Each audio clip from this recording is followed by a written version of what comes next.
Hello दोस्तों, कैसे हो सब। आशा रखते हैं कि सब सही हो, सब अच्छे हैं।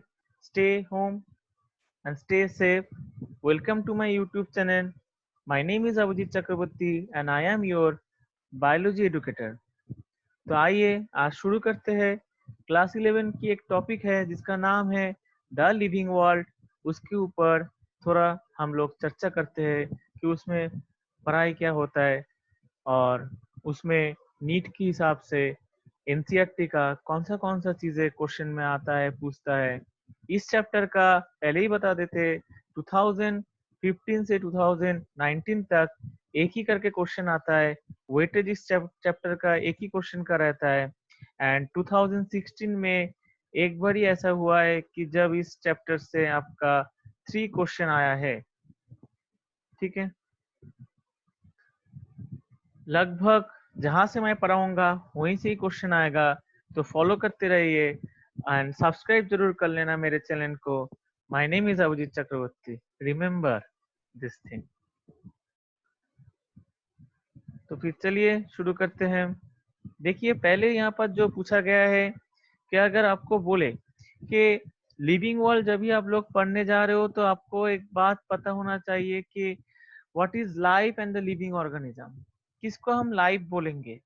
लाइफ हम उसी चीज को बोलेंगे, एक प्रोसेस होता है कॉन्टिन्यूअस, जिसके अंदर हम ग्रोथ, डेवलपमेंट, रेस्पॉन्सिवनेस और कॉन्शियसनेस, एडेप्टेशन एंड रिप्रोडक्शन, ये सब फीचर्स देख पाएंगे।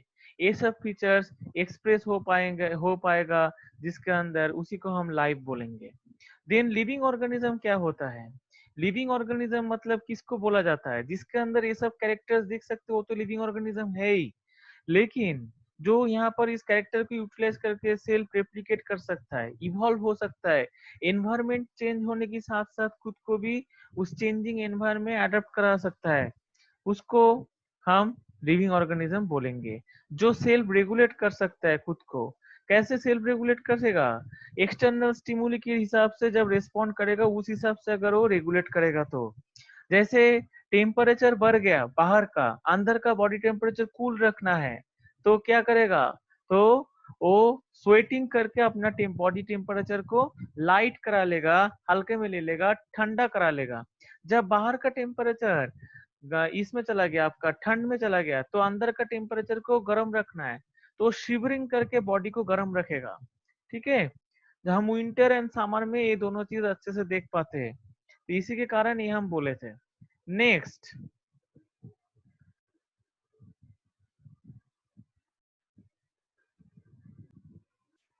इसके बाद हम देखते हैं दोस्तों कि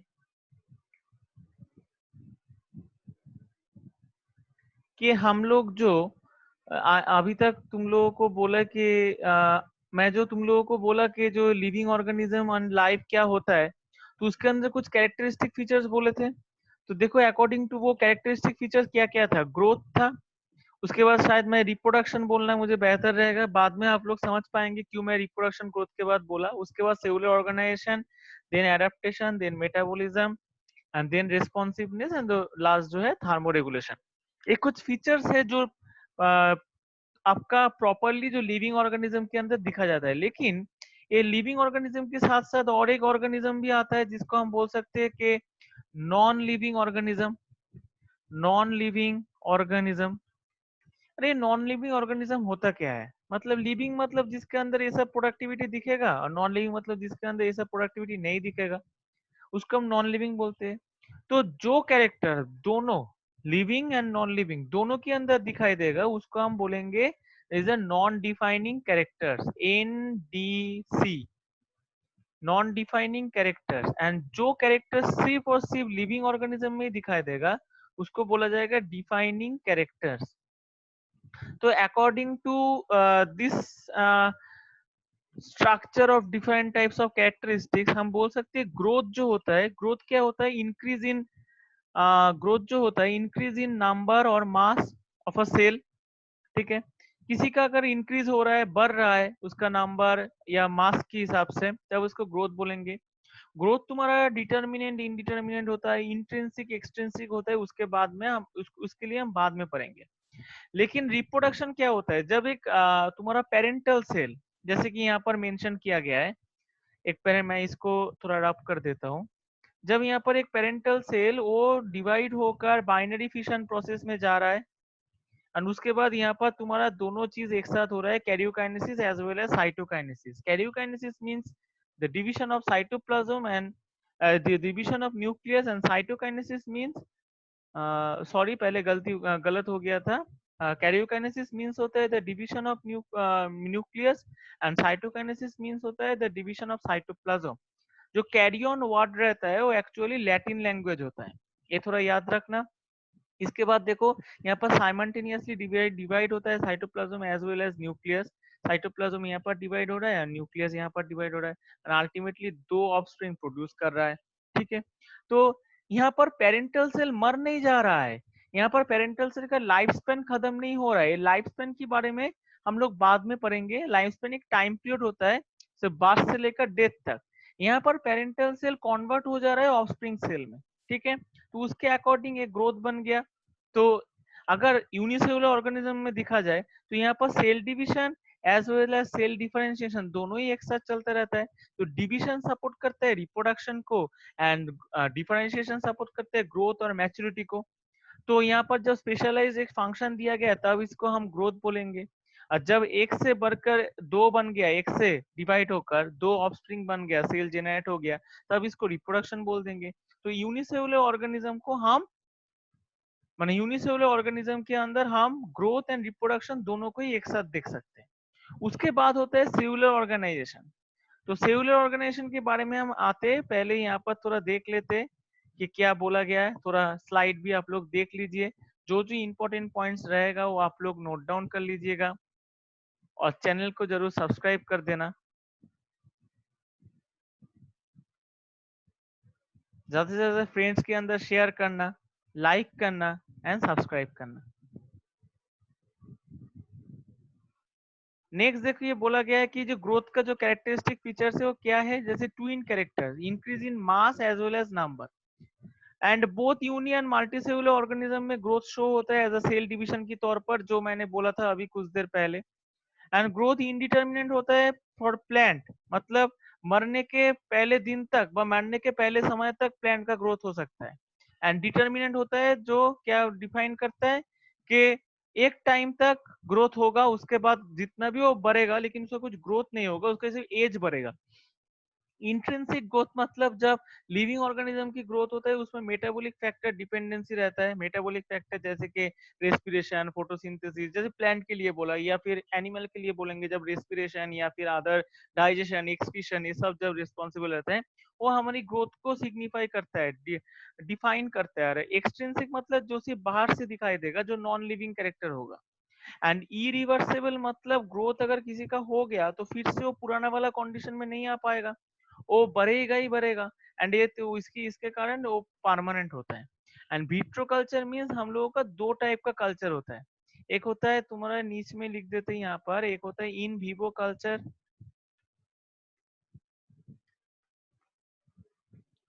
और एक होता है इन विट्रो कल्चर।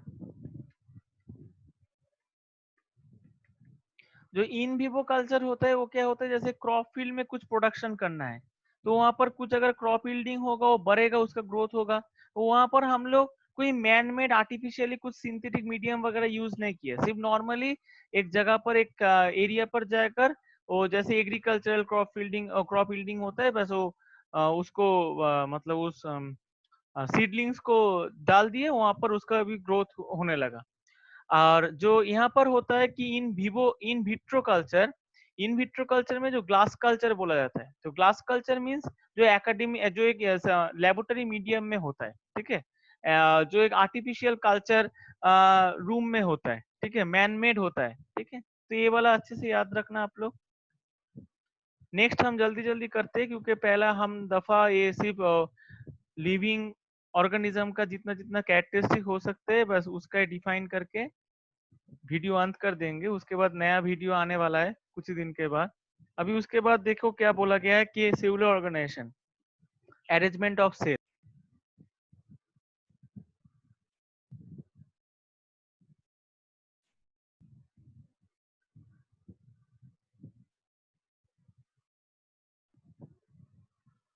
अच्छा, जैसे जहां पर थे हम लोग जो अरेंजमेंट ऑफ सेल, तो ये जो सेल का जो अरेंजमेंट होता है वो आइदर यूनिसेलुलर होता है मल्टीसेलुलर होता है। यूनिसेलुलर मतलब जो made up by one cell, and multicellular में made up by more than one cell. ठीक है, ये थोड़ा आप लोग याद रखिएगा।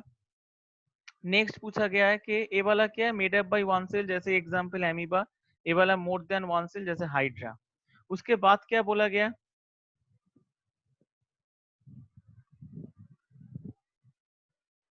उसके बाद बोला गया कि दो टाइप का रिप्रोडक्शन प्रोसेस देखा जाता है इसमें। एक में होता है रिप्रोडक्शन का मतलब क्या होता है, प्रोडक्शन ऑफ अ, जैसे कि पहले भी बोला कि new offspring from a parental, the production of a offspring from a parental, this phenomena is known as reproduction.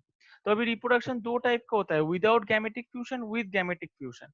Without gametic fusion में असेक्सुअल होता है, जिसमें आंसर तुम्हारा यूनिसेलुलर ऑर्गेनिज्म रहता है, प्रोकैरियोटिक टाइप, प्रोटिस्टा वगैरह रहता है, लोअर ग्रुप ऑफ ऑर्गेनिज्म रहता है, ये सब बोल सकते हैं। और सेक्सुअल मतलब जैसे कि एमीबा यहाँ पर लिखा गया है, जैसे सेक्सुअल मतलब देख ले कि यहाँ पर माँ पिता से एक बच्चे का जन्म हुआ, तो मतलब होमोसेपियंस जो ह्यूमन बीइंग में दिखा जाता है, जो higher group of plants animal में दिखा जाता है। एंड और भी एक मजेदार चीज है कि जो वेजिटेटिव रिप्रोडक्शन टाइप का और एक होता है, ये उसमें वेजिटेटिव प्रोपागेशन या वेजिटेटिव प्रोपाग्यूल्स बोल सकते हैं। And this type is also मतलब वो जो वेजिटेटिव रिप्रोडक्शन वाला टाइप है वो भी एक असेक्सुअल रिप्रोडक्शन का टाइप रहता है, मतलब वो जो टाइप रहता है वो असेक्सुअल रिप्रोडक्शन से डिराइव करता है। वहां पर भी कुछ गैमेटिक फ्यूजन वगैरह नहीं रहता है, मेल फीमेल गैमेट्स के बारे में कुछ बोला नहीं जाता है वहां पर। ज्यादा से ज्यादा प्लांट का कोई पार्ट्स लेकर वहां से न्यू प्लांट जनरेट कर लेना होता है। ठीक है, तो ये वाला हम लोग पढ़ लिए कि रिप्रोडक्शन प्रोसेस में होता क्या है। देन हम लोग पढ़ सकते हैं जो नेक्स्ट कैरेक्टर है, जिसमें हम लोग बोलेंगे एडेप्टेशन के बारे में। तो दो टाइप को लेकर एडेप्टेशन होता है। एडेप्टेशन मतलब changes to the new aquatic environment. ठीक है, changes to the new aquatic environment, कोई अगर लिविंग ऑर्गेनिज्म का ऐसा चेंजेस मैकेनिज्म दिखा गया उसको एडेप्टेशन बोला जाता है। जैसे इसमें हम लोग को होम्योस्टेसिस एक कॉन्सेप्ट आएगा, इसके बारे में हम पढ़ेंगे। इसमें ये हम 12 में भी पढ़ेंगे, तो इकोलॉजी की चैप्टर में है। होम्योस्टेसिस का मतलब होता है कि एक्सटर्नल एनवायरनमेंट चेंज हो जाता है, उसके अकॉर्डिंग और लिविंग ऑर्गेनिज्म अपने इंटरनल एनवायरनमेंट को रेजिस्ट करेगा। मतलब एक्सटर्नल एनवायरनमेंट जितना भी चेंज होगा होगा, लेकिन एक इंटरनल को हमें सही रखना है, जैसा है वैसा है। वो रेगुलेट कर पाता है, जैसे कि ठंडे के दिन हम रेगुलेटर से फैन का वो नॉब कम कर देते हैं घुमाकर, और गर्मी के दिन वो बढ़ा देते हैं। तो वैसे ही टाइप का, हाँ, अगर बाहर का तापमान ज्यादा रहा तो अंदर का तापमान मुझे ठंड रखना है, अगर बाहर का तापमान ठंड रहा तो अंदर का तापमान मुझे गर्म रखना है। तो वही जो कर नहीं पाते उसको बोला जाता है कॉन्फॉर्मर्स। और कॉन्फॉर्मर्स के हिसाब से ये शॉर्ट टाइम एडेप्टेशन दिखा जाता है, जैसे हाइबरनेशन, जैसे रेप्टाइल्स वगैरह दिखाता है। फिर विंटर सीजन में ये लोग तुम्हारा वो स्लीपिंग कंडीशन में चला जाता है। जैसे भी वहाँ पे ये जो एस्टिवेशन में होता है जिसको समर स्लीपिंग बोला जाता है, ये जो विंटर स्लीपिंग है इसके साथ से समर स्लीपिंग, ये भी कुछ ग्रुप ऑफ एनिमल्स शो करता है। एंड लॉन्ग टर्म एडेप्टेशन मतलब जहाँ पर जन्म होता है वहां से वो लोग रहते ही नहीं है, दूसरा जगह पर घूम फिर करके वहां पर अपना लिविंग हैबिटेट बना लेता है, लेकिन जहां पर उसका बर्थ हुआ था वहां पर लौटता नहीं है। जैसे कि हमिंग बर्ड्स, ये लॉन्ग टर्म है। ठीक है, और एक टेम्पोररी टाइम के लिए पीरियड के लिए होगा, उसके बाद वो पीरियड ओवरकम हो जाएगा, वो लोग फिर अपने आप को नॉर्मलाइज कर लेगा एनवायरमेंट के साथ।